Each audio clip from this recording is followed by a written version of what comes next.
है, मोदी जी जो बताया देखिए जा रहा है। प्रधानमंत्री पद के लिए वो लायक इसीलिए नहीं है क्योंकि उनकी पर्सनल इंटरेस्ट है और भारत के इंटरेस्ट दोनों क्लैश होते हैं का वो। और ये देखिए लंदन में नाच रहे हैं पाकिस्तानी और उसके साथ लंदन के पुलिस भी नाच रही है, ताकि दुनिया में ये मैसेज जा चुका है कि पाकिस्तान ने हिंदुस्तान को वॉर में हरा दिया।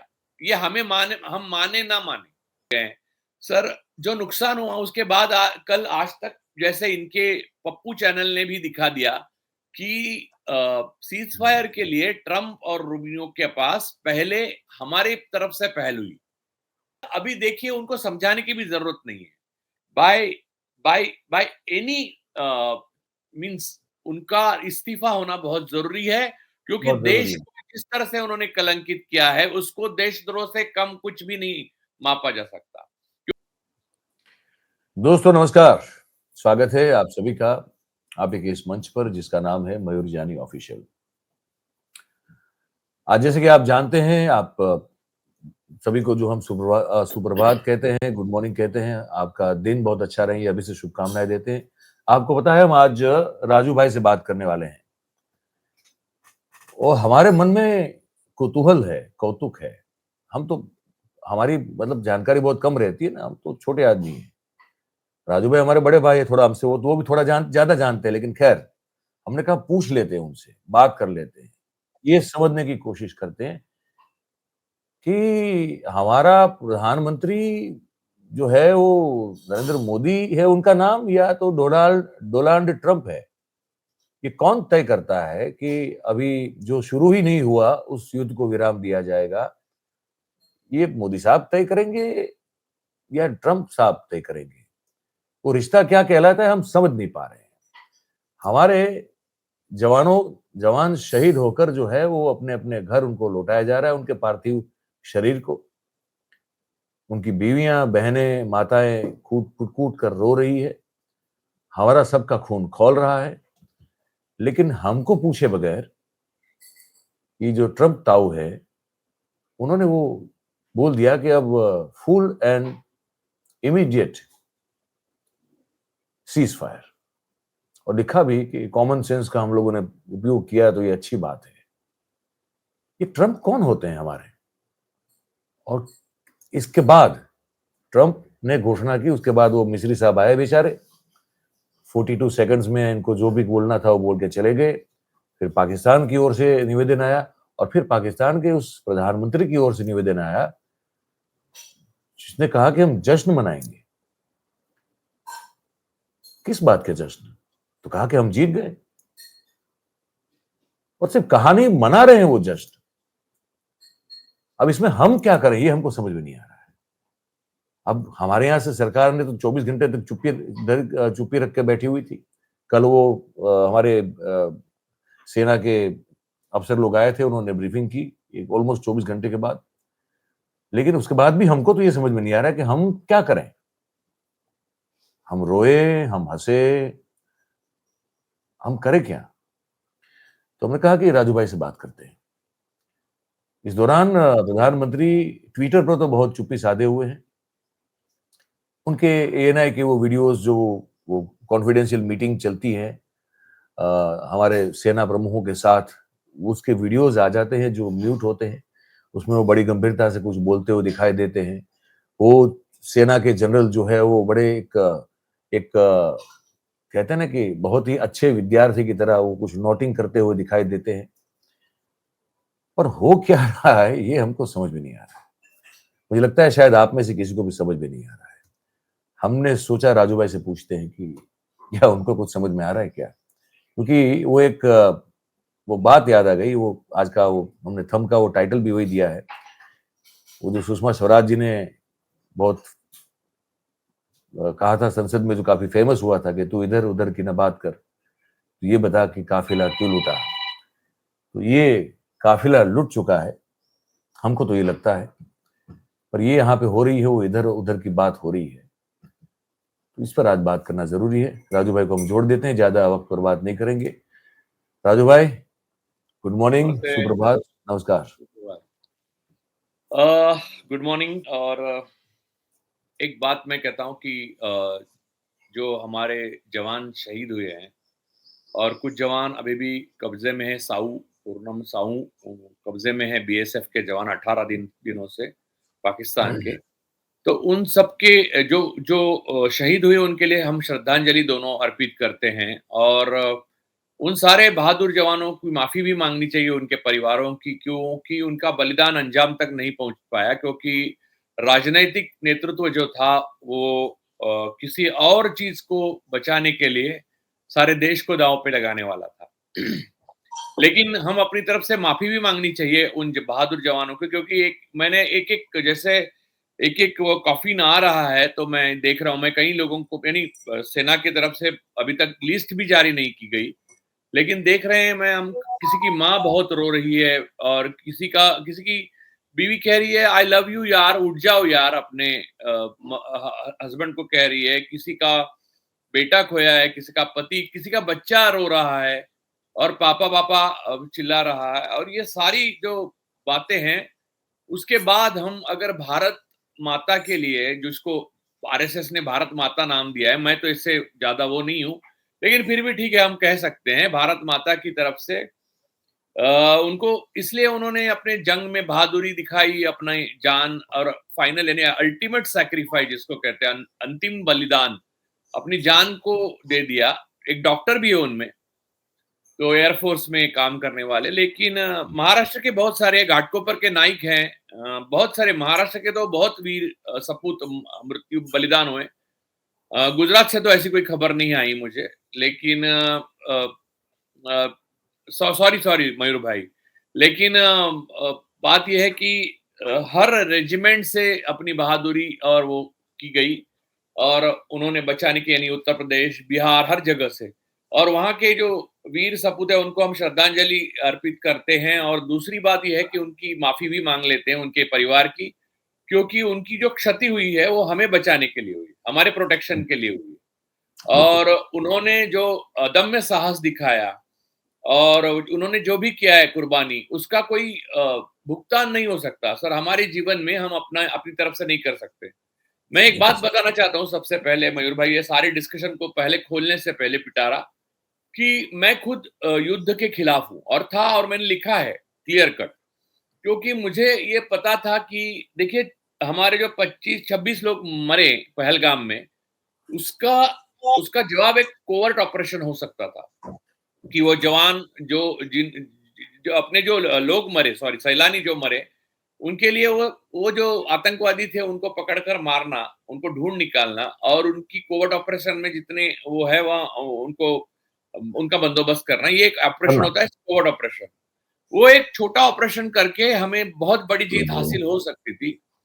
जंग किसी भी बात का हल नहीं होता, ये बात से मैं हमेशा अपनी बात पर कायम रहा हूं।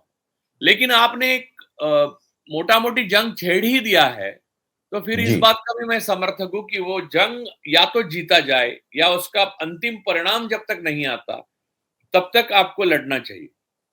क्योंकि आपको महाभारत जिन्होंने पढ़ा है, और बड़ी रामायण और महाभारत की गाथाएं सुनाने वाले आरएसएस वाले हैं, उनको ये मालूम होना चाहिए कि भगवान कृष्ण ने अंत तक प्रयत्न किया, कोशिश की कि अक्षरशः युद्ध को टाला जाए, और उन्होंने ये कोशिश की कि 5 गांव भी दे दे तो हम युद्ध नहीं करेंगे।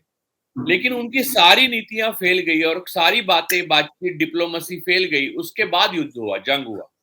तो जंग कोई पहला कदम नहीं होता, जंग आखिरी कदम होता है। यहीं से गलतियों की शुरुआत होती है सरकार के। तो उन्होंने जंग शुरू किया, तो उसके बाद हमारे पास कोई विकल्प नहीं है, एक भारत के नागरिक और भारत के प्रति सम्मान और भारत की संप्रभुता का संप्रभुता का हम पूरी तरह से आदर रखना चाहते हैं, तो हमारे लिए ये जंग अपनी जंग है, और हम ऐसा मानते हैं कि हमारे अपने घर की जंग है। और मैंने ये माना भी कि ये जंग अगर शुरू हुई है तो हमारी सेना के साथ हमें खड़ा रहना चाहिए। हालांकि बीजेपी उसमें भी अपना फायदा भुना रही थी, वो यूपीए ने क्या किया नहीं वो उस पे बता रही थी अपने इस पे, लेकिन यूपीए ने बहुत अच्छी तरह से हैंडल किया था। 10 साल में मनमोहन सिंह ने हमें पता नहीं लगने दिया, और जितनी कम क्षति हुई सेना की उतनी होने दी। 26/11 के बाद भी हमें उस वक्त देखिए सबसे बड़ा फर्क है मयूर भाई ये है कि उस वक्त हमें आतंकवादियों के नाम पता होते थे। अब बिल्कुल, पुलवामा बिल्कुल में सर। हमको आतंकवादी कौन थे उनके नाम नहीं पता चले, पहलगाम में भी नहीं पता चला।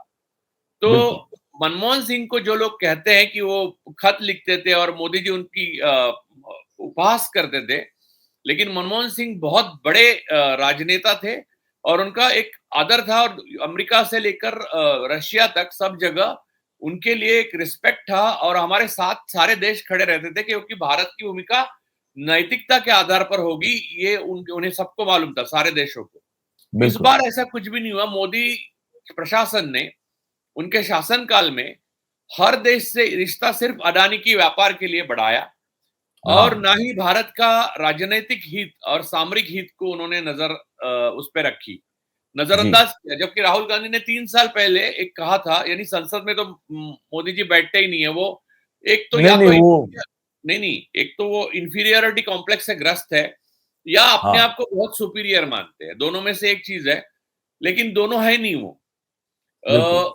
अ तो बात ये है कि वो नहीं थे, लेकिन राहुल जी ने कहा था कि पाकिस्तान और चाइना को आप उसका गठबंधन नहीं होने देना, वो उन्हें दोनों को अलग रखना हमारे सामरिक हित में है, जिसकी बात को सुना नहीं गया, उनकी बात को। अब उसके बाद ये जो हुआ पहलगाम में, उसके बाद मोदी जी को लगा वो पुलवामा जैसा वो उन्होंने जाके बिहार, ये देखिए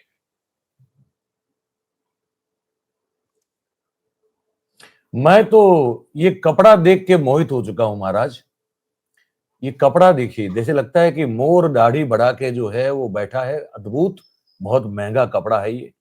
और अभी पीछे से पंख निकाल के जो है वो नाच नृत्य करेगा, ऐसा लगता है हमको तो। हम इस पर फिदा हैं इन पे। हमको बड़ा अच्छा लगता है, बहुत अच्छा कपड़ा पहनते ही है। यही तो एक काम है जो अच्छा करते हैं वो।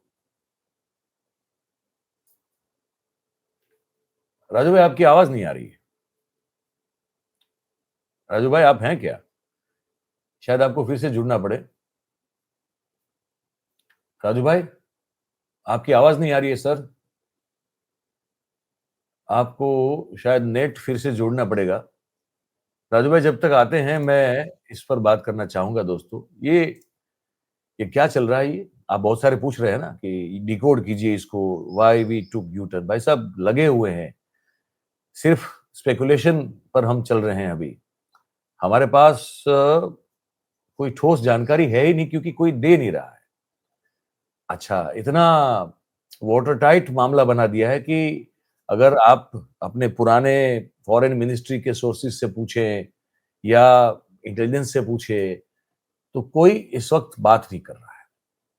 तो सही में जो जो जो ओरिजिनल जो रीजन है, ये हमने क्यों किया और क्यों ट्रंप ने हम सबसे पहले खुद घोषणा कर दी कि भाई हमारी बात मान ली है, हमने एक पूरी लंबी रात जो है इस पर मीडिएशन किया, मध्यस्थता की और हालांकि भारत और पाकिस्तान ने उसके बाद कॉमन सेंस का मुजाहरा किया और अभी से full and immediate cease fire का उसका ऐलान ट्रंप कर रहे हैं। वो क्यों कर रहे हैं?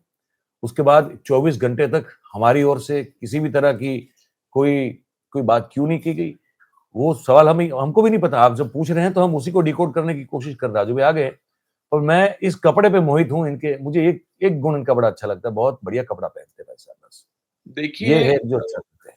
सर, कपड़े पे हम बात करेंगे लेकिन उनकी आदत है, यानी देखिए कई घरों में मातम है, कई घरों में हमारे बच्चे शहीद हुए हैं और उसका अंजाम भी हमें फलस्वरूप मिला नहीं है, यानी अंजाम तक पहुंच नहीं पाए। यानी 5 दिन जब वॉर चल रहा था तो मैं घर पे बैठा था। मैं ये सोच रहा था कि आरएसएस अब अखंड भारत पीओके लेंगे, फिर पाकिस्तान को जीत लेंगे, फिर बलूचिस्तान को लिख देंगे, पख्तून को ले लेंगे, फिर यहाँ म्यांमार ले लेंगे, पूरा अखंड भारत हो जाएगा, फिर आमदनी के स्रोत, कई आय के स्रोत पैदा हो जाएंगे हिंदुस्तानी लोगों के लिए। वैसा कुछ हुआ नहीं। बेकार की ये जो कवायद है इन्होंने की, इनकी जो दिखावट है, ये सारी जो छिछोरापन है जो 10-11 साल से हम लोग सह रहे हैं, नोटबंदी से लेके जब भी मन में आए, जो भी मन में आए कर देते हैं मैं और सर उसका एक चीज मैं आपसे समझना चाहता हूँ। ये हमारे इतने जवान चले गए, सेना ने भी कल ब्रीफिंग में माना कि 40 के आसपास हमारे लोग जो है उन्होंने जान गंवाई, हमारे सैनिकों ने, अफसरों ने मिलके। ये ऐसे कपड़े पहनना, ये फिर भी ज़रूरी है क्या? राजू भाई, मैं मैं मैं समझ नहीं पा देखिए रहा हूँ। सर, उनके ये जो बारे में ठाठ और ये शान और उनके ये महँगापन और ये जो अमीरी छलक रही है, ये ज़रूरी है क्या? ये एक दिन के लिए भी जो है दिखावे के लिए सादगी का दिखावा नहीं कर सकते क्या? सर ये समझ नहीं पा रहा हूँ। सर उनके उनके उनके चाल चरित्र पर हम बात करें तो हमें इतना नीचे उतरना पड़ता है कि ना करें तो अच्छा है। ये जो शहीद हुए हैं उनके परिवार को ही मालूम है कि उन पे क्या गुजरी है, और उसका कोई यानी बिना वजह 20-22 साल, 25 साल, 30 साल के लड़के जिनका परिवार है फला फूला, वो मर गए। कई लोग, कल शादी 3 दिन हुए हैं वहां पर सीमा पर भेजे गए। ये सेना उनकी ऑक्यूपेशनल हैजार्ड है, मैं ये मानता हूँ। सेना में आप भर्ती होते हो तो ये करना पड़ता है, लेकिन राजनैतिक नेतृत्व अगर आपके साथ है पूरी तरह से, तो ये बात को हम नजरअंदाज कर सकते हैं कि क्षति तो होगी।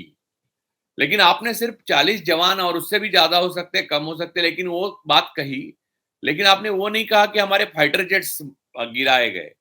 और ये बात अब पूरी दुनिया को मालूम है, सिर्फ हमें दिखाना पड़ता है कि हमारे गिरे नहीं है।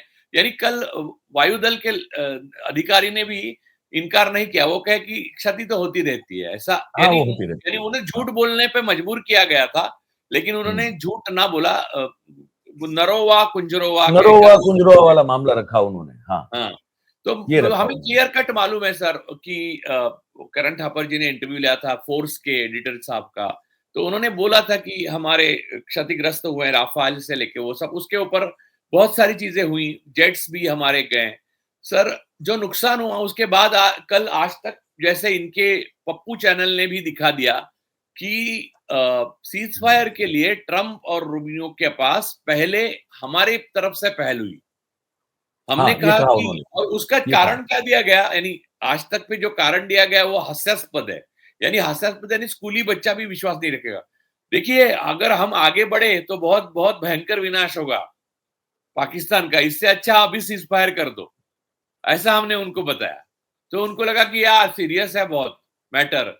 तो हम, अगर पाकिस्तान का विनाश होने वाला था, तो यही तो हम चाहते थे ना इतने सालों से। भाई 100 साल इसी का आरएसएस। इसी नारे पे इसी नारे पे इसी भड़काऊ नारे पे तो आप अब तक जो है पूरे देश को, नहीं, देश नहीं, की यहाँ जनता के को, नागरिकों मुसलमानों को की बेवकूफ बना लिंचिंग, रहे हैं। तो देखिए करो यहाँ, ना खत्म, देखिए मिटा दो आरएसएस उसका बजरंग, नामो निशान। कौन रोक रहा है आपको? पूरा सर देश एक आरएस साथ था, एक आरएसएस साथ था बजरंग, पूरा देश। आज आरएसएस बजरंग दल वीएचपी यहाँ के मुसलमान जो देशभक्त मुसलमान हैं, उनकी लिंचिंग इसी नाम पे कर रहे थे कि पाकिस्तान पाकिस्तान पाकिस्तान पाकिस्तान।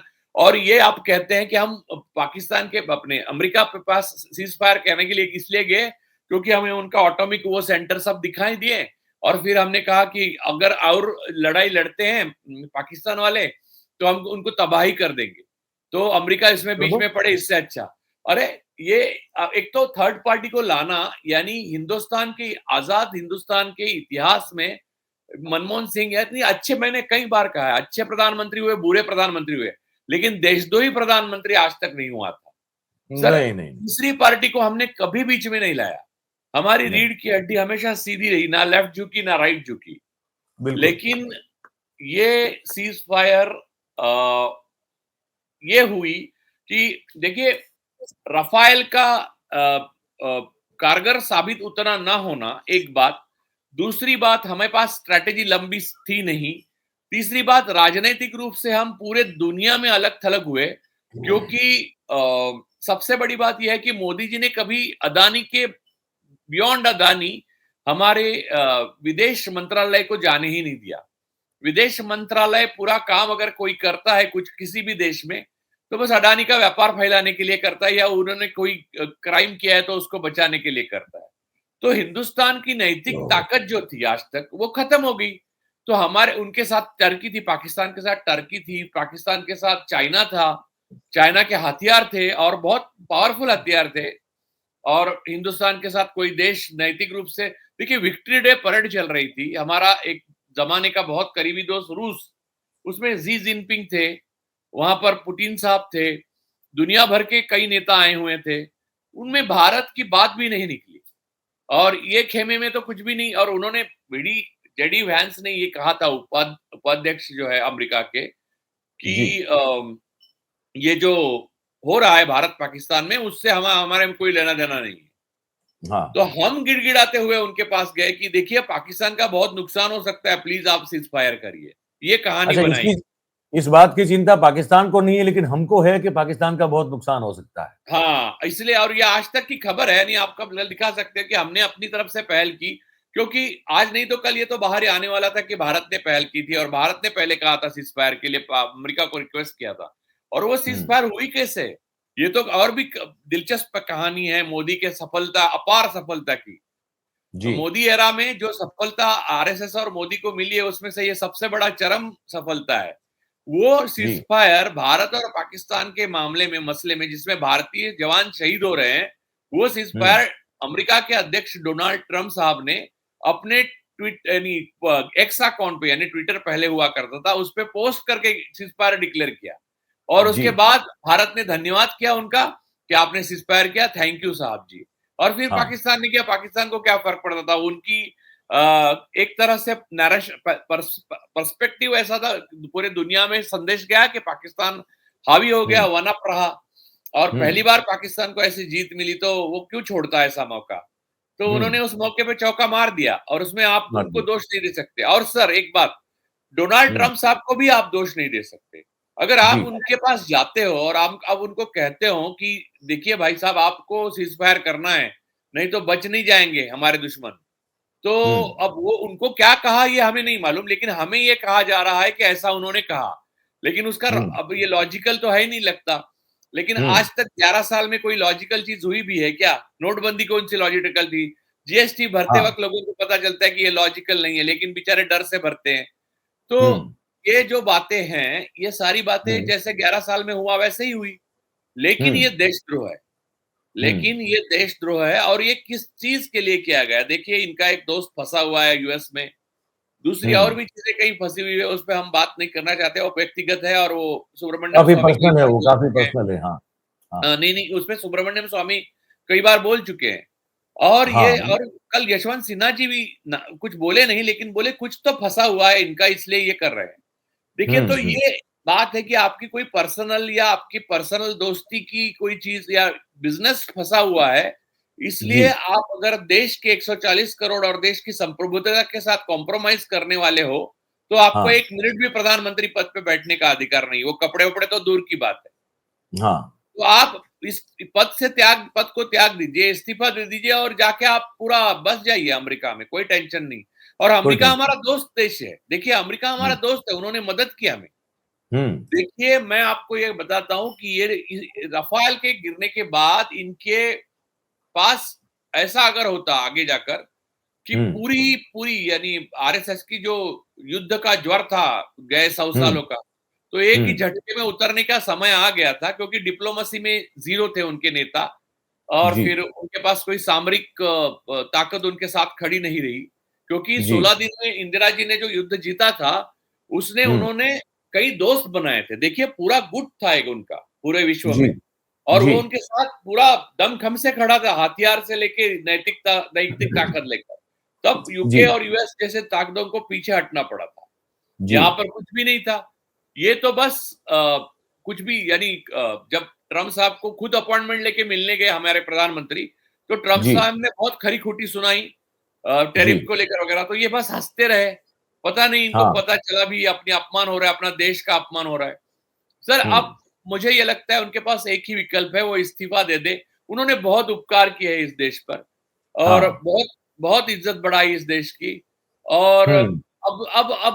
अब सहा नहीं जा रहा है। यानी मुझे नहीं लगता है कि आरएसएस के किसी व्यक्ति को अंदर से आप पूछोगे, अगर तो वो देशभक्त होगा कोई, तो वो भी नहीं कहेगा कि सर ये ठीक हुआ। तो मैं ये मानता हूं सर कि हमें अब देखिए कि प्रधानमंत्री को बदलने का समय आ गया है। हमें नेता ऐसा चाहिए जो भारत की सोचे, ना कि पाकिस्तान की बर्बादी कितनी होगी उसका टेंशन लेके अमेरिका से थर्ड पार्टी मीडिएटर बनने की रिक्वेस्ट करे। तो क्या हम ऐसा करने, देखिए मुझे लगता है विपक्ष इसमें कमजोर हो रहा है। विपक्ष को एक सर्वदलीय बैठक में प्रधानमंत्री नहीं आए तो कुछ नहीं कहा। अब एक संसद का सेशन जो इमरजेंसी सेशन होता है वो बुलाने के लिए कह रहे हैं जिसमें प्रधानमंत्री जवाब दे सारे सवालों के। अरे वो पाकिस्तान के प्रधानमंत्री पाकिस्तान के लोगों से बात करते हैं, आवाम से बात करते हैं, और हमारे प्रधानमंत्री है ही नहीं। जैसे अमित शाह डिफेक्टो प्रधानमंत्री जैसे इधर उधर घूम रहे हैं, और हमारे रक्षा मंत्री ऐसा दिखा रहे हैं कि वो युद्ध जीत के आए हैं। वो नींबू मिर्ची जो लगाई थी वही राफेल था। वो सर नींबू मिर्ची लगाने से राफेल का टेक्नोलॉजी में गड़बड़ होगी, क्योंकि वो उसको क्या फ्रांस के राफेल दासो कंपनी को मालूम नहीं था कि इसमें नींबू मिर्ची भी ऐड करनी चाहिए। उन्होंने नहीं की थी ओरिजिनल राफेल में, तो हमारे राजनाथ सिंह करके आए थे। वो नींबू मिर्ची वो बोलेंगे हमने नींबू मिर्ची बोली थी क्या लगाने के लिए, टेक्नोलॉजिकली वो था। अब आप देखिए, आप शर्मिंदगी जो महसूस कर रहे हैं उससे ज्यादा शर्मिंदगी मैंने कल महसूस की। मैं पूरा दिन सोता रहा कल। मुझे सर क्रिकेट में जब हम पाकिस्तान से हारते हैं तो सारा 2 दिन मायूसी नहीं जाती। यहाँ जंग में और दुनिया के इतिहास में पहली बार हमने सामरिक रूप से एक तरह से हार मान ली सर। और अब इशारा दे रहे हैं कि अमेरिका को किसी की दखलंदाजी करने देगी। अरे दखलंदाजी हो गई, अब हो गया। शिमला एग्रीमेंट पैक्ट जो इंदिरा जी ने पक्का बना के रखा था उसका बर्बादी कर दी, और वहां पर नदी का पानी भी छोड़ा। नदी का पानी जो 2 दिन के लिए बंद किया था वो, और ये देखिए लंदन में नाच रहे हैं पाकिस्तानी, और उसके साथ लंदन के पुलिस भी नाच रही है, ताकि दुनिया में ये मैसेज जा चुका है कि पाकिस्तान ने हिंदुस्तान को वॉर में हरा दिया। ये हम माने ना माने, हमारे मानने से क्या होता है? हम है कौन? हमको पूछ कहाँ रहे हैं मोदी जी 11 साल से? नोटबंदी की थी तो कब पूछा था? नहीं, वो और ऊपर से जले पे नमक वाला मामला ये है कि ये जो शहबाज शरीफ है भाई साहब, वो उसने कुछ जश्न मनाने की बात की, उसका नाम रखा है कुछ। नाम मैं पढ़ के सुनाना चाहता हूँ आपको। मेरे ख्याल से शायद वो थोड़ा भारी उर्दू में है, तो मुझे वो याद नहीं रहा, लेकिन वो कुछ नाम है, तोकू ऐसा कुछ है नाम। हाँ, यौम ए तशक्कुर, यौम ए तशक्कुर नाम का जश्न मनाया जा रहा है भाई साहब। हमको कुछ कोई बता दे कि हम क्या करें, हमको क्या करना है। हमारे प्रधानमंत्री दिख नहीं रहे, सिर्फ वो दिख रहे हैं वो एएनआई की फीड में अच्छे अच्छे कपड़े पहन के बैठे हैं। ट्रंप के बयान के बाद फिर हमारे विदेश मंत्रालय के सेक्रेटरी आते हैं, वो 42 सेकंड बोल के चले जाते हैं। फिर कल सेना के लोग आते हैं, with all the due respect to our military, all the 3 wings, पर मैं उनको देख रहा था कि वो भी बड़े असहज थे। तीनों के तीनों जो अफसर थे, नेवी, आर्मी और एयरफोर्स से, वो तीनों बड़े असहज दिख रहे थे, क्योंकि वो भी they are not feeling comfortable. That's what their body language shows. मैं जो देख रहा था वो। सो सर, हमको क्या करना है? ये तो जश्न मना रहे हैं, और मैंने जैसे कहा कि वो है, उसका नाम दे दिया ये इसने, क्या कहते हैं इसने, ये शहबाज शरीफ ने, है यौम ए तशक्कुर मनाया जा रहा है। इसका मतलब क्या होता है हमको नहीं मालूम, लेकिन कुछ है इसका नाम मतलब। अब वो वहां मना रहे हैं। ये उर्दू शब्द है, इसका अर्थ होता है आभार व्यक्त करने का दिन। तो ये लोग आभार व्यक्त कर रहे हैं अपनी सेना के लिए। अब देखिए ये कर रहे, हम क्या करें सर? ये हम क्या करें ये बताइए। सर हम भी अपनी सेना का आभार व्यक्त करना चाहिए। सेना को बस इतना कहना चाहिए कि आप प्रोफेशनल सेना हो हिंदुस्तान की, और 70 साल से आपने अपनी अपने लौकिक और अपना जो अपनी जो एक एक हवा है वो बना के रखा, और वैसे ही रहिए। आप संघी मत बनिए। संघी बनेंगे तो कायर बनेंगे, प्रोफेशनल रहेंगे तो फायर रहेंगे, और संघी के साथ जाएंगे तो सीज फायर पे जाएंगे। मैं कहता रहता हूं, मैं 3-4 दिन से लगातार कहता हूं कि ये लोग जो सरकार की नीति रीति पर सवाल हम जैसे लोग उठाते हैं उसको गद्दार कहते हैं, और कहते हैं कि सेना पे सवाल मत उठाओ। मैं लगातार 4-5 दिन से कह रहा हूं राजू भाई कि ये सेना तुम्हारी बपोती नहीं है। सेना देश की सेना है। सेना हम भारतीयों की सेना है, भारतीयों के लिए है। वो भारतीय जनता पार्टी की बपोती नहीं है। तो ये गलत फहमी में कोई न रहे कि अगर हम आपको सवाल पूछते हैं तो इसका मतलब है कि सेना को पूछते हैं। सेना के लिए हमारा सम्मान मतलब कि माउंट एवरेस्ट की चोटी से भी ऊंचा है। सर लेकिन और एक बात आपको तो पूछा जाएगा। मैं पर्सनल बात बताता हूँ। मैं बोलता नहीं ज्यादा, लेकिन मुझे बहुत गालियां पड़ी जब मैंने युद्ध नहीं चाहिए बोला था। नहीं चाहिए ना सर, वो हमने नहीं आपने नहीं जैसे बहुत नहीं सही कहा नहीं ना। राजू भाई, नहीं, नहीं, मैं मैं पहले मैं जोड़ दूं यानी मैंने कहा कोवर्ट ऑपरेशन, ये यही एक विकल्प था तब, तब की बात कर रहा हूँ, अब की नहीं। तो गाली पड़ी थी और लोगों ने पूछा कि यार सेना, हमारी वीर जवान, ये लोग सब आरएसएस के घर में बैठे हुए, आरएसएस का एक हाफ चड्डी गया नहीं वहां पर, कुछ यानी भी अब नहीं। फुल पैंट है वो, लेकिन फिर भी वो गए नहीं सीमा पर, किसी का बलिदान नहीं हुआ। मेरा हम्म सेना से क्या संबंध है, इसके बारे में मैं कभी लिखूंगा, हम्म और वो लिखूंगा तब इनको पता चलेगा कि क्यों मैं इसका विरोध कर रहा हूं। देखिए, ऐसा नहीं है कि वीरता की कमी है, साहस की कमी है, हम में सब में साहस है। महाराष्ट्र ने सब बहुत ज्यादा संख्या में बलिदान दिया अभी इस युद्ध में भी। आपको मैं देखूं, यहाँ मुंबई में भी घाटकोपर में हमारा जवान शहीद हो गया, और भी है वहां सातारा, कितने जगह से। लेकिन जी। बात यह है कि सर, आप चिल्लर में खर्च करने के लिए ये लोग नहीं है ना, इनके हाँ। जान की हमें हिफाजत करनी चाहिए हमेशा, ताकि हम्म हमारा एकदम इमरजेंसी, यानी डिप्लोमेसी से जो काम हो सकता है। अरे, प्रधानमंत्री को हम्म ज्ञान नहीं है, भाषा नहीं, ये एक कॉम्प्लेक्स देश को समझ नहीं पा रहे हैं, ये विश्व की राजनीति का कॉम्प्रहेंसिव अंडरस्टैंडिंग नहीं है, और ईगो हिमालय से बड़ा है, इसलिए आप हम्म रोज युद्ध करना शुरू करो। ये कौन सा हम्म यार बलिदान हो गया, ये बलिदान नहीं है, चिल्लर में आप अपनी सेना को खर्च कर रहे हो, ये देशद्रोह है। इसलिए मैं इसके खिलाफ था। इनकी इनके ज्वर जो है, इनके जो आरएसएस का जो ज्वर है, उसकी भूख है, हवस है जो युद्ध की, उसको मिटाने के लिए इतना सब कांड किया। और ऊपर से भारत के माथे पे क्या लगा, अब तक भारत अजेय था इंडिपेंडेंस के बाद, उस भारत के जी। माथे पे कलंक लगा कि कुछ भी हो, लेकिन दुनिया अब ये कहेगी। दूसरा कलंक ये लगा कि भारत अकेला पड़ा, यानी इसको अकेला, यानी आइसोलेट किसने किया? मोदी। क्योंकि उनको किसी के जाकर गले पड़ने से डिप्लोमेसी नहीं होती भाई।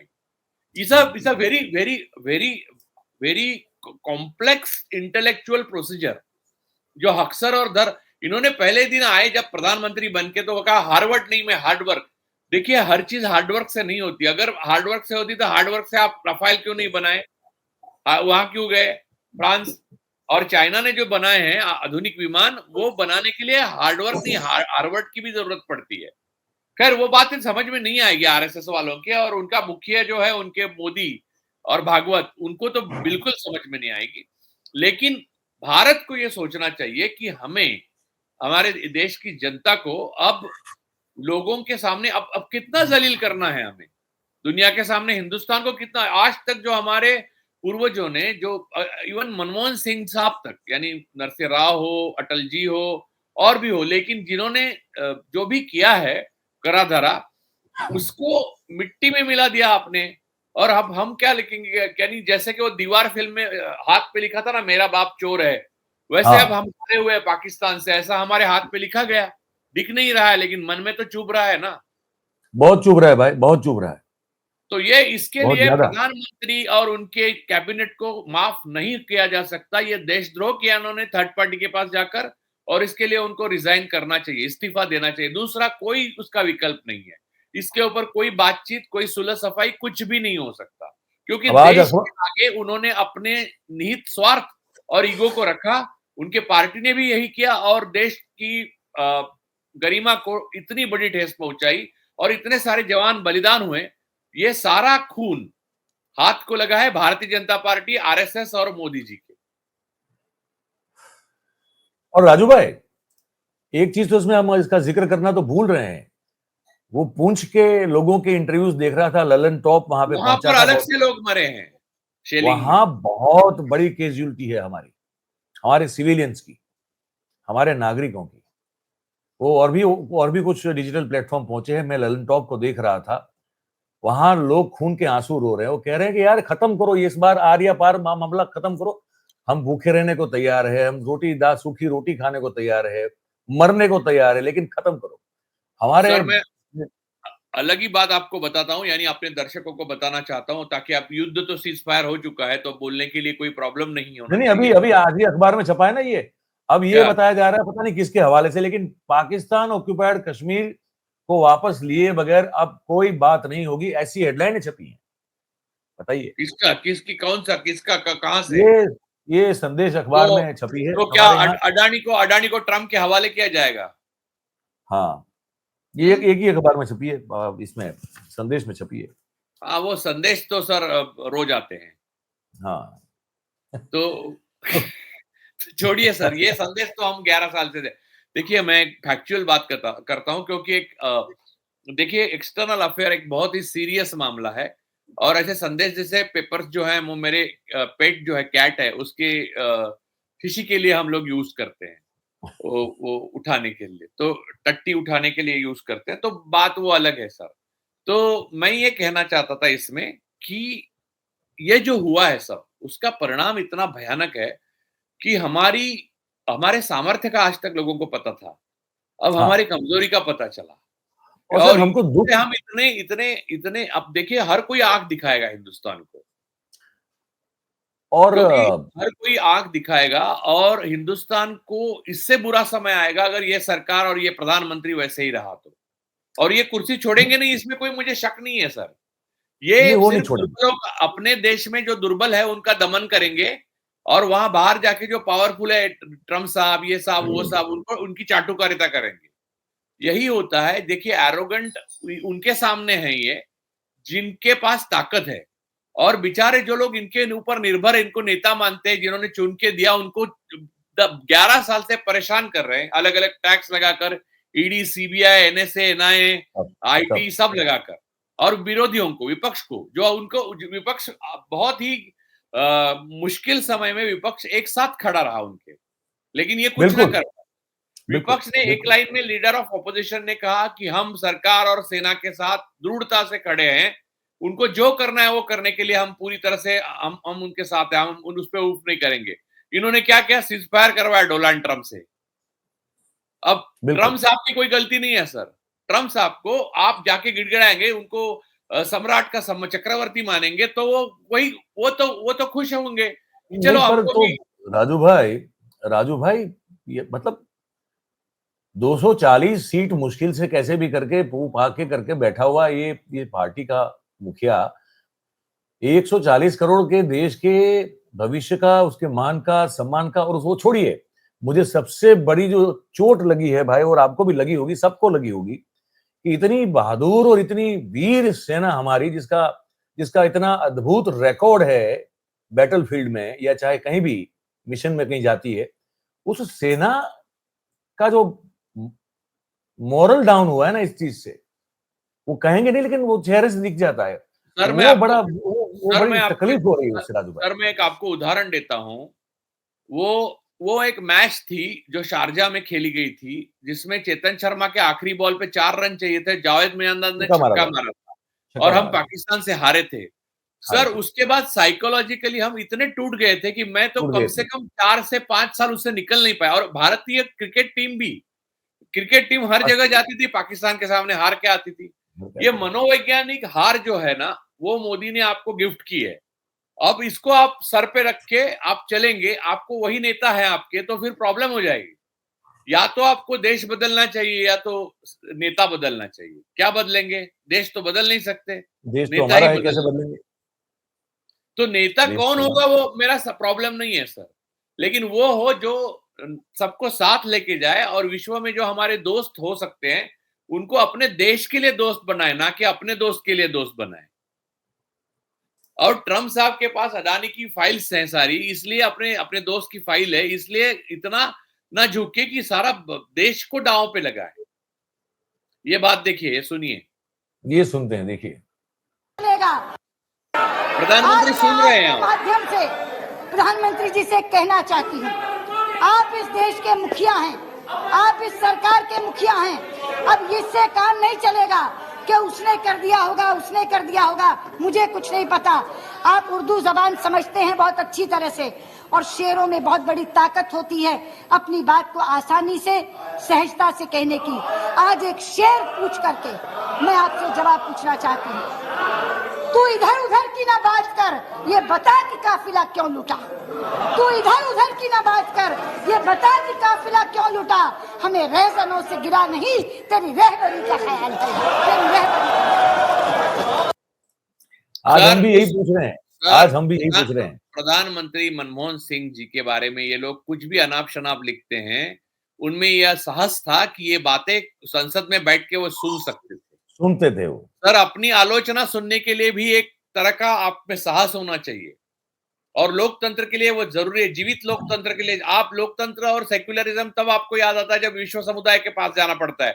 तब आपने वो बेचारी दो बहुत वीर लड़कियां जो है हमारी सेना की, एक योमिका सिंह और सोफिया कुरैशी जी, बिल्कुल सोफिया कुरैशी जी, उनको बिठा दिया क्योंकि आप दिखाना चाहते थे आप सेक्युलर है, और पूरे 11 साल आप लिंचिंग करते रहे मुसलमानों का।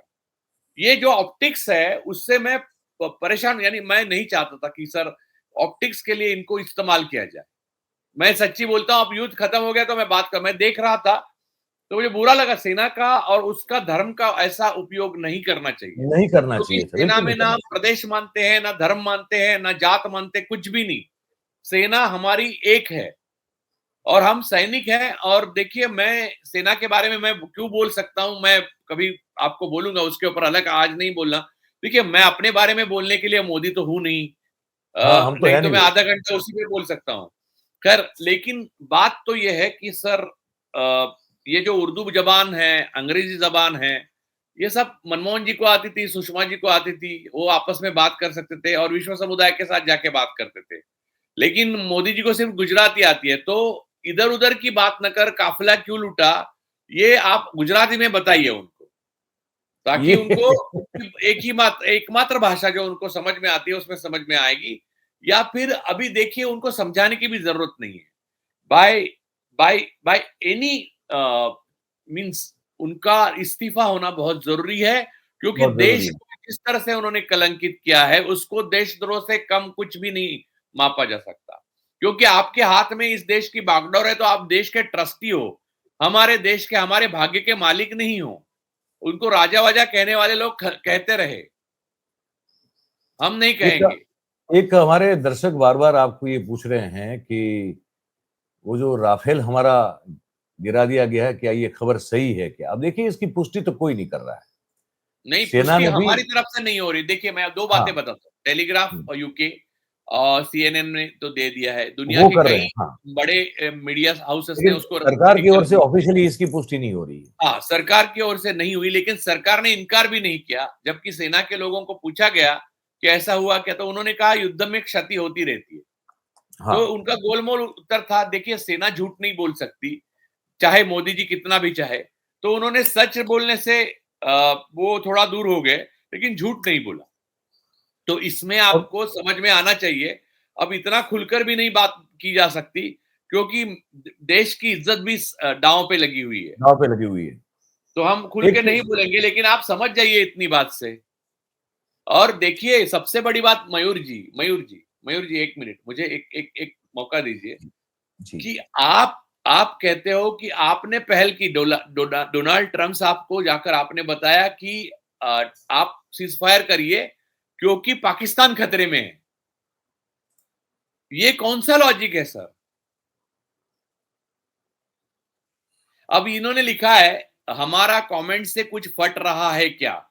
हमने ही चुन के दिया है, ये भूल गए। ये जो आपदा है, हमने ही लाई है अपने ऊपर, तो अब उसको अवसर में हमें ही बदलना है। तो फट गया है, हमारा फट गया है, लेकिन हमें भी फाड़ना चाहिए।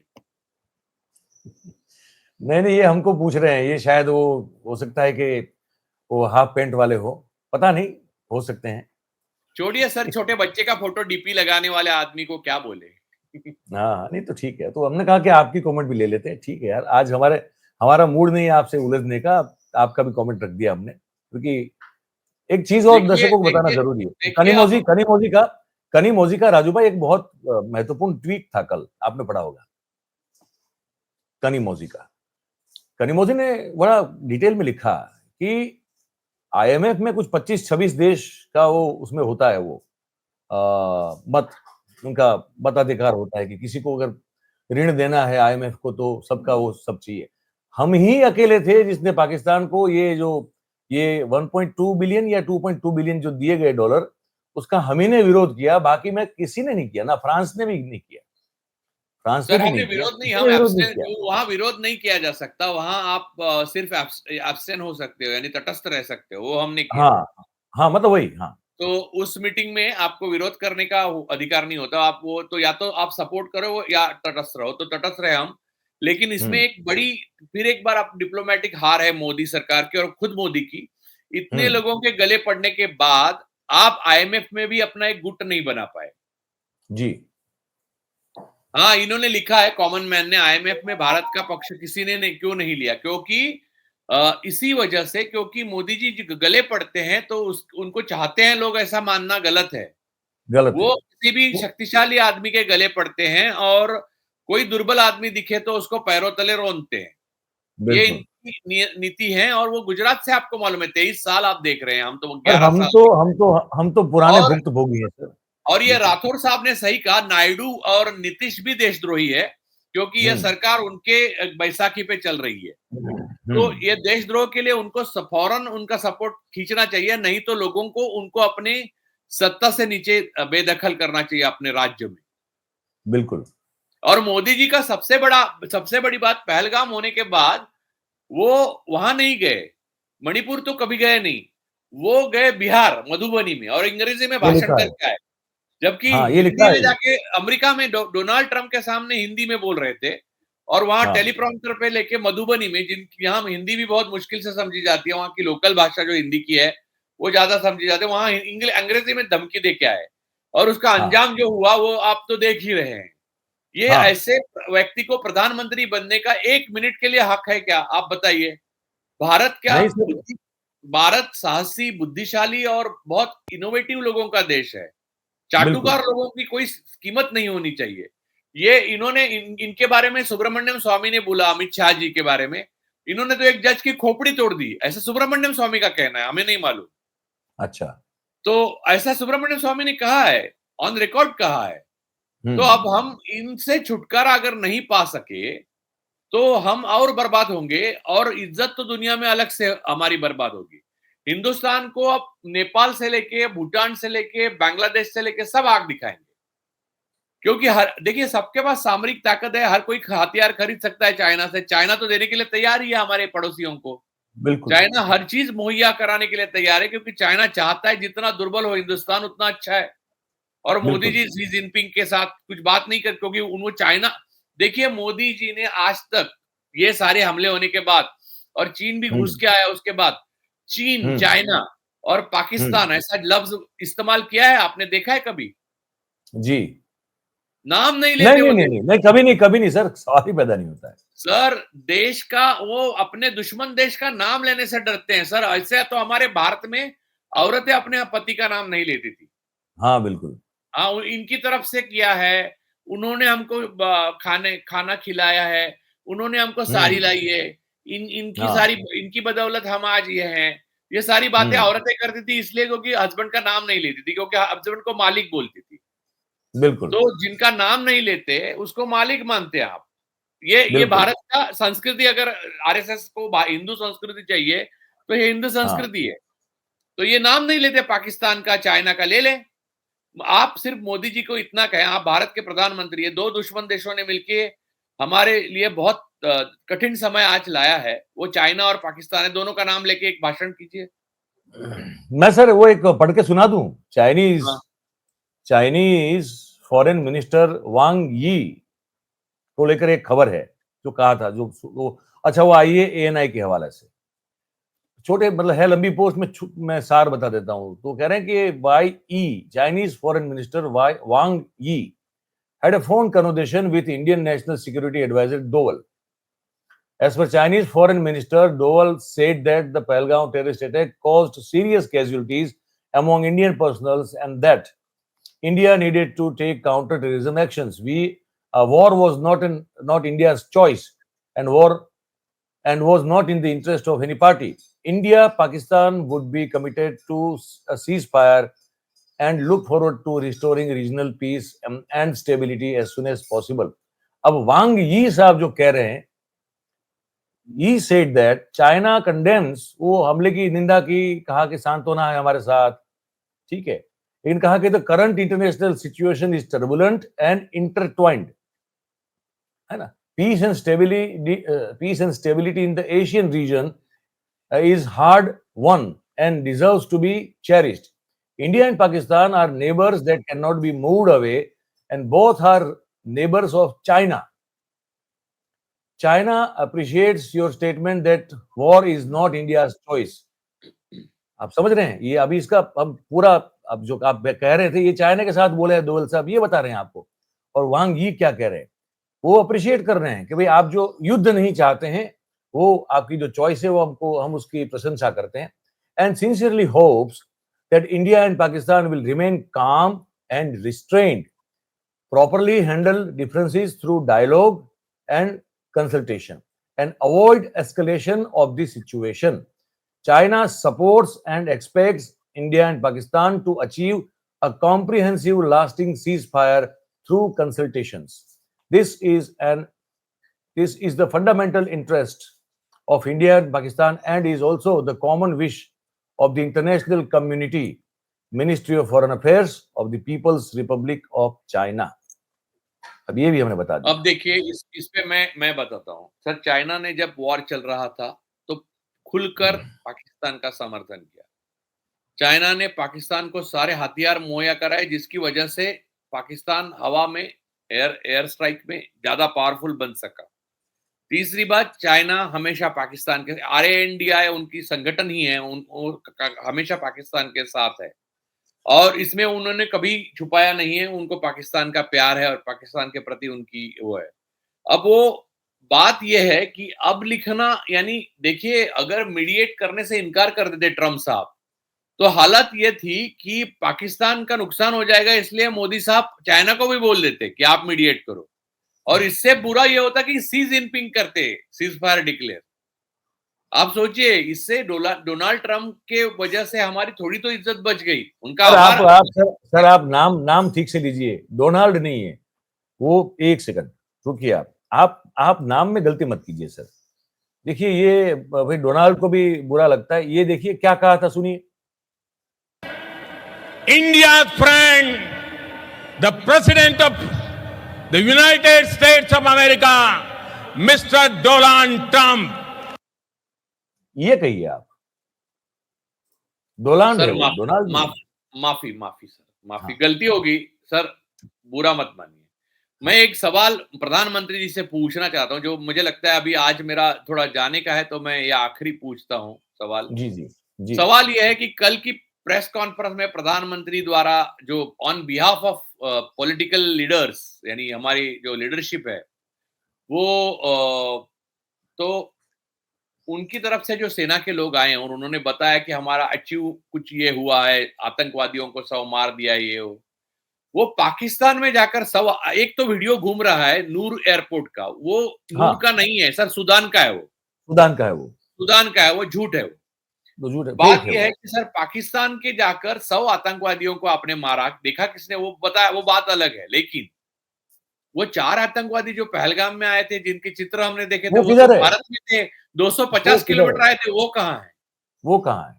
तो ये सारे सवालों के जवाब मोदी नहीं दे सकते, क्योंकि गौतम भाई उनके मित्र हैं, और भी कई चीजें हैं जो गले लगाकर उन्होंने कई देशों के मुखिया जो है, ये अबू धाबी हो या कतार हो या ये कोई, देखिए सऊदी कैसे, राजू भाई, सऊदी अरेबिया कैसे इनके पाकिस्तान के साथ हो सकता है? उनके शेखों से तो बहुत ज्यादा गले मिले हैं। इसमें मैं एक बात बताता हूँ, इस्लामिक नेशन सारा OIC उनके साथ रहा पाकिस्तान की, इसकी वजह है मलेशिया ने साथ दिया। तो बात यह है कि सर इस्लामिक नेशन एकमात्र पाकिस्तान है जिसके पास एटॉमिक पावर है, न्यूक्लियर पावर है, और इस्लामिक कंट्रीज सारी मानती हैं कि अगर इस्लामिक देशों को एक लास्ट रिसोर्ट अगर हो, तो पाकिस्तान के पास जो न्यूक्लियर पावर है उसको बचा के रखना है, यानी पाकिस्तान को सपोर्ट करना है। तो टर्की क्यों आई? सिर्फ धर्म का मामला नहीं है सर, यहाँ एक सामरिक मामला है, और आपको ये सब सोच के खेलना पड़ता है सर। इंदिरा जी थी, मनमोहन जी थे, अटल जी थे, कई लोग थे, उन्होंने सोच के सब खेले, कुछ कम खेले, कुछ ज्यादा खेले। देखिए अटल जी के टाइम कारगिल में कुछ गलतियां हुई, लेकिन अटल जी देशभक्त थे, इसमें कोई शक नहीं। उन्होंने एक सीट, देखिए 1 मिनट वो सत्ता में नहीं रहे, जब सीट कम थी, बोले वो मैं कॉम्प्रोमाइज करके सत्ता में रहने से रिजाइन करता हूं। वो 1 दिन का था, फिर 1 महीने का था, और फिर 3-5 साल उन्होंने शासन किया। लेकिन सर ऐसे देशभक्त होने के बाद अब 11 साल हम देख रहे हैं, ये जो हो रहा है वो नायडू, नीतीश कुमार और मोदी जी की तरफ से हुआ देशद्रोह है और उनको कटघरे में खड़ा करने के लिए हमको बिल्कुल झिझकना नहीं चाहिए, क्योंकि सिर्फ लोकतंत्र नहीं, देखिए देश में आता, देखिए आप कहते हैं तानाशाह, तो जी जिनपिंग तानाशाह है, पुतिन बिल्कुल, तानाशाह है, बराबर? बिल्कुल, बिल्कुल। लेकिन वो देशभक्त हैं, उन्होंने अपने देश का, अब वो देखिए संप्रभुता तो कायम रखी है, किसको बीच में नहीं आने बिल्कुल, देते, और बिल्कुल, पुतिन ने बिल्कुल। आगे बढ़ाने के लिए कोशिश की, पीछे हटने के लिए नहीं। और यहाँ तक कि अच्छा राजू भाई, सबसे मैं एक चीज़ कमजोर, समझना चाहता था। मैं एक एक बात, चीज़ सबसे कमजोर यूक्रेन आप मानते हैं, उसके ज़ेलेंस्की जो है वो ट्रम्प के सामने सीना तान के खड़े रहे और उन्होंने कहा कि हम लड़ाई नहीं रोकेंगे। वो हमने टीवी पे देखा सर, जेडी वैंस और ट्रम्प उनको साइकोलॉजिकली दबा रहे थे, और दबा रहे थे। क्योंकि जेलेंस्की का पर्सनल इंटरेस्ट कुछ भी नहीं है उनके पास, जैसा मोदी जी का है। है, मोदी जी जो बताया देखिए जा रहा है। प्रधानमंत्री पद के लिए वो लायक इसीलिए नहीं है क्योंकि उनकी पर्सनल इंटरेस्ट है और भारत के इंटरेस्ट दोनों क्लैश होते हैं। अडानी के साथ जो उनके पर्सनल इंटरेस्ट है उनको हमका कोई लेना देना नहीं है, लेकिन वो भारत की इंटरेस्ट के साथ अगर क्लैश हो रहे हैं तो उन्हें तुरंत इस्तीफा देना चाहिए और अडानी के साथ रहना चाहिए, जो उसका भविष्य हो इनका भविष्य होगा। राजू भाई, हमारी और रशिया के बीच 1971 से पहले जो इंदिरा जी ने एक वो एग्रीमेंट दस्तखत किए थे एग्रीमेंट पर कि अगर युद्ध की स्थिति हुई तो एक देश दूसरे के साथ सैन्य अपने सैन्य के साथ, सैन्य सहाय के साथ खड़ा रहेगा। वो ट्रीटी अभी भी मौजूद है ना? वो कहीं सर इसमें रद्द तो एक नहीं? बात, उसमें एक बात हुई है, मैं बताता हूं आपको क्या हुआ। मोदी जी की जो समझ नहीं है, और एक आप कहते हैं ना हार्डवर्ड हार्वर्ड नहीं करके वो नेता लाने का, वो बात से कितना क्षति पहुंचती है देखिए। हुआ यूं है कि हमने S-400 तो रशिया से खरीद लिया, खरीद लिया। हाँ, S-400 हमने यूज कर सके और कामयाब हो गया क्योंकि वो खरीदा हुआ था, लेकिन रशिया की दोस्ती नहीं, क्योंकि मैं बताता हूं, जब वो जो बाइडेन साहब को मिले थे मोदी जी, उनके दबाव से वो जेलेंस्की साहब को मिलने गए। आप हाँ, दोनों पत्थर पे पैर नहीं रख सकते सर, और उसकी सफाई देने के लिए I was happen to be there ऐसा कहने 3/4 कुर्सी छोड़ के आगे बैठे थे डोवाल साहब, और बीच में बुलेट प्रूफ कांच थी, और पुतिन साहब ऐसा सुन रहे थे जैसे कोई चक्रवर्ती सम्राट, और वो वहीं तो सुन वो रहे हैं है। और ये सफाई दे रहे हैं। पुतिन ने अपनी लाइफ में एक ही बात कही है, वो उनको उनको सबसे बड़ी नफरत और वो दोस्ती खत्म किससे कब करते हैं, उन्होंने एक इंटरव्यू में कहा है, उन्होंने कहा बिट्रेयल। तो जेलेंस्की को मोदी का मिलना उनके लिए बिट्रेयल के समान है। तो कागज पे जो लिखा गया है वो तब तक लागू था जब तक जेलेंस्की के, देखिए आपको जेलेंस्की के साथ जाना था वो गुट में जाते, तो इसीलिए तो आपको ट्रम्प साहब की वो मीडिएशन लेना पड़ा ना आखिर वही गुट से। और ये कहकर, यानी आज तक ये कहता है, हमको सिखाता है कि पाकिस्तान की बर्बादी होगी, परमाणु उनके हथियार पे हमारे बम गिर सकते हैं, अब हम बहुत जबरदस्त कड़े कदम लेने वाले हैं, आप प्लीज रोकिए हमको रोकिए। वो नहीं क्या, दो दो जब झगड़ा हो जाता है तो जो दुर्बल होता है वो दो दोस्तों हाँ, को कहता है मुझे पीछे खिंचाओ, मुझे पीछे खींचो, मैं हाँ, दिखाऊंगा मुझे कि मुझे मार पकड़ के रखो, मुझे पकड़ पकड़ के के रखो रखो, वरना मैं पीट दूँगा। मेरे को छोड़, मैं करूंगा लेकिन छोड़ना नहीं क्योंकि मैं ही मार खा के आऊंगा। वो वाली बात इतनी इतनी लज्जित, मैं कल तो इतना, यानी परसों और कल तो इतना डिप्रेस था सर। मैं हिंदुस्तानी होने का मुझे बहुत ज्यादा गर्व है, हाँ है, क्योंकि बिल्कुल, हमारे पास जैसी गलत चीजें बहुत सारी है, वैसे हमारे लिए स्वाभिमान और अभिमान दिखाने के लिए वो बहुत सारी चीजें हैं। बहुत सारे बड़े नेता हो गए हैं, उन्होंने बहुत सारे, देखिए इंदिरा जी ने जो 2 राष्ट्र बना के दिखाए इतना गरीब देश होने के बाद, वो पहले और बाद में किसी ने भी नहीं कर पाया, नहीं कर पाया। दुनिया में कोई नहीं कर पाया, इज़राइल भी नहीं। और ये देखिए इन्होंने क्या किया, फ़लस्तीन को, यूक्रेन के बच्चों को, ये इनको सबको सपोर्ट जो हम पहले करते थे, उससे हमारी नैतिकता बरकरार थी। तो वो उन्होंने छोड़ दिया, ये इज़राइल के साथ दौड़े। अब इज़राइल के खुद ही फ़ोन नेतन्याहू के नहीं उठा रहे हैं ट्रम्प साहब, और उन्होंने दूसरी कंट्री को भी वो कर दिया, 2 देश को वो कर दिया। अब जो बदलती जियोपॉलिटिकल सिचुएशन में मोदी अपने इंटरेस्ट, गौतम अडानी के इंटरेस्ट और देश के इंटरेस्ट तीनों लेके भाग नहीं सकते, और उनका अभी अभी एक चरित्र बन गया है, उनका एक पास्ट है, उन्होंने किए हुए काम है। वो जो अकाउंट है वो सब अब बदले नहीं जा सकते। तो देश को अपना तय करना चाहिए कि उनको प्रधानमंत्री कौन चाहिए। मोदी जी अब तय नहीं कर सकते देश के लिए कुछ भी, क्योंकि जो भी करेंगे वो देश हित का नहीं होगा। हाँ, क्योंकि कुछ भी बोलने के लिए वो प्रस्तुत हो जाते हैं। मन की बात तो वैसे भी वो करते रहते हैं। इस बार होने का टाइम आ गया कि नहीं आया मन की बात का, याद नहीं मुझे। इस बार सर 15 दिन एक मिनट, यहाँ पर एक ने लिखा है, आफ्ताब अहमद ने, हमें मालूम नहीं, लेकिन धोबाल का लड़का और नवाज शरीफ का लड़का बिजनेस पार्टनर है, दोनों स्टील इंडस्ट्री में साथ है। अब हमें मालूम नहीं, लेकिन देखेंगे, हम चेक करेंगे। हाँ, संभावना हो सकती है वैसे। देखिए, संभावना से तो कौन इनकार कर सकता है। हरपाल सिंह जी थैंक यू, मुझे थैंक्स कहने के लिए। हरपाल सिंह जी, आप तो है मुझे समझ सके। चलिए मयूर जी, मैं आज बस यहीं निकलता समाप्त हूं। करेंगे। हमने पूरी कोशिश की कि ये जो दुख और पीड़ा का दंश जो हमको लगा है, जैसे सांप डसता है या बिच्छू काटता है तो जो दर्द होता है, उससे अनेक गुना दर्द हमको सबको हो रहा है। एक तरफ पाकिस्तान जश्न मना रहा है और हम जो है वो समझ नहीं पा रहे कि हमको क्या करना चाहिए, और हमारा सिंपल बात हमने प्रधानमंत्री कही ना, कुछ कह नहीं सिंपल रहा। बात हमने कही कि क्रिकेट मैच हारते हैं तो कितने दिन तक हम लोग परेशान होते हैं, टीवी फोड़ देते हैं। तो ये तो अपने देश की अरे पूरी, झगड़ा हो जाता था भाई पहले, बचपन में तो मतलब कुछ अगर उस समय इतना हमने मूड स्टंप खराब लेके होता था। मारामारी की है सर, हमने हाँ, स्टंप लेके मारामारी हो जाती मारामारी थी, मैं की। कहता हूँ वो हो जाती थी। जो वो शारजा वाली मैच थी ना, जिसमें अरे भाई जावेद वो ने पूछो छक्का मत, लगाया, उसके पूछो बाद मत वो। मैंने इतना गुस्सा था कि कितने दिनों तक मैं उससे निकल नहीं पाया, और हिंदुस्तानी टीम भी नहीं निकल पाई। नहीं, वो भी एक सदमा था, सबके लिए था। तो ये भी एक ये उस तरह का एक वाकया है जो हमारे साथ हुआ है। अब हम तो आप सबसे, और हम तो एक पहली बात तो सेना से कहेंगे कि हम आप पर बहुत गर्व करते हैं। आप और उनके बलिदान के लिए उनके हम माफी बलिदान को चाहते हैं। हम हमेशा जो है अब तक भी और आगे भी हम हमारे सर और माथे पे रख के उसको चलेंगे। बहुत ऋणी है आप सबके, हमारे सभी सेना के सभी जवान और अफसरों के।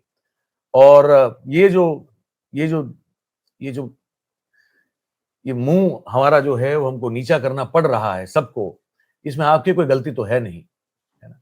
वो जो बैठे हैं उस कुर्सी पे, उसी के निर्णय का भोग आप भी बन रहे हैं, हम भी बन रहे हैं। तो हम तो आपके लिए और ज्यादा दुखी हैं। आपके मन में क्या बीत रही होगी हमको नहीं पता, लेकिन बहुत ही दुख और बहुत ही पीड़ा और गुस्सा आपके मन में भी और होगा। सबसे बड़ी बेवजह जिनके शहीद हुए पुत्र और पिता और जो हाँ, भी, वो जो वो तो उनका दुख का तो कोई बराबरी नहीं, मिला भी कुछ नहीं, हासिल भी देश को कुछ नहीं हुआ, और ना ही उनके वापस आए जो भी गए थे अजीज लोग। तो यहीं पे हम रुकते हैं सर, अब होते लोगों पे हैं। फैसला है। हाँ, अब बिल्कुल तुम्हारे बिल्कुल। हवाले वतन साथियों, आखिरी अच्छा, मेरा वो रहेगा। मैं कुछ एक दो कमेंट जो मुझे बार बार पूछा जा रहा है जवाब दे दूं। सर आप निकलिए, आपको आज दफ्तर थैंक जाना यू। है। आप कह रहे थे कि 5 दिन से आप स्मशान वैराग्य भुगत रहे थे, आज आप शायद बाहर निकल रहे हैं, तो आप जाइए, आप दफ्तर जाइए। और फिर थैंक यू मैं सर, थोड़ी थैंक मैं थोड़ी एक दो कमेंट की बात कर लूं, उसके बाद फिर यू। मैं भी यहाँ समाप्त करूंगा। राजू भाई, आपका दिन शुभ रहे और आप स्वस्थ रहें, मन से तन से आपको बहुत थैंक बहुत यू, शुभकामनाएं। Thank you. जी जी जी। तो दोस्तों, राजू भाई और हमने बात की, हम सब के मन में जो जो सवाल उठे हैं, उन्हीं सवालों को एड्रेस करने की हमने कोशिश की। हालांकि अभी भी मैं कह रहा हूं, और वो कहने में मुझे दुख भी है, पीड़ा भी है और तकलीफ भी है कि हमारे सवालों का, या आपके मन में जो उठ रहे हैं, या मेरे मन में जो उठ रहे हैं, या राजू भाई के मन में है, इसका जवाब आज की मौजूदा गवर्नमेंट के पास नहीं है। ना उस बात का जवाब है कि वो जो हमको, हमारे लोगों को मार के चले गए पहलगाम में, वो कौन लोग थे उसकी कोई शिनाख्त नहीं है। ना ये जो 4 या 5 दिन ये जो ऑपरेशन सिंदूर चला, उसमें हमारी एग्जैक्टली कितनी कैजुअलिटी से लेके हर चीज में लोगों की कितनी जान गई से लेके इक्विपमेंट में हमने क्या भुगता, वहां हमने एक्चुअली किन किन को कितने को मारा से लेके। और यक्ष प्रश्न में मूल सवाल ये है भाई कि ये डोनाल्ड ट्रंप जो है ये क्यों बताएगा हमको, और हम सर नीचा करके, मुंडी नीची करके हम ये मान लेंगे कि हाँ ठीक है। और जब ये पाकिस्तान और CNN का रिपोर्ट ये बताए कि हम ही ने ये पहल की थी, अमेरिका को कहा था कि भाई आप सीज फायर करवाइए, ये क्या मजबूरियां थी, इसका कोई जवाब नहीं है, और इसका कोई जवाब अब तक देना नहीं चाहता है। ये सब सवाल हैं जो उलझे हुए हैं, जिनके के जवाब नहीं है, जो आपके और हमारे मन में है, उसी को आज हमने उठाने की कोशिश की, क्योंकि अब दर्द तो बहुत है, पीड़ा बहुत है, पर कम से कम बोल के ही, आप सबके साथ शेयर करके ही, आपकी भी जो भावना है उनको भी जगह देते हुए हमने आज बात करने की कोशिश की है। उम्मीद रखते हैं कि आप सब भी जो है वो स्वस्थ रहें तन और मन से, और आपका दिन शुभ रहे। आप सब हमारे साथ जुड़े, आप सबका बहुत बहुत धन्यवाद करेंगे। Thank you very much. नमस्कार।